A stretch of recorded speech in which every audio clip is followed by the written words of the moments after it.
Kumusta po? Narito po ulit ang update natin para sa lagay ng ating panahon ngayong hapon po ng July 31, 2024 na kung saan sa ngayon ay nanatili po na walang anumang sama ng panahon sa loob at labas ng ating area of responsibility. Pero kahit na walang LPA o walang bagyo ay patuloy pa rin tayong makakaranas ng maulam na kalangitan with isolated light to heavy rains sa iba't ibang bahagi ng ating bansa, lalo na po yan sa gabong hapon at gabi dahil po sa patuloy na pag-ihip ng habagat dyan sa may kanluran at southern part ng Mindanao. At ito nga ang pinapakita ng forecast model na ating ginagamit hanggang sa susunod na 2 linggo ay posibleng storm free pa rin po tayo. At sa lagay ng ating panahon ngayong hapon dahil sa habagat at mga localized thunderstorm ay maulan pa rin ang kalangitan with isolated light to heavy rain sa malaking bahagi ng ating bansa mula po dyan sa may Ilocos Region,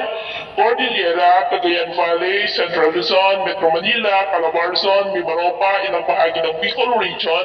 Western Visayas, Central Visayas, Eastern Visayas, Zamboanga Peninsula, Northern Mindanao,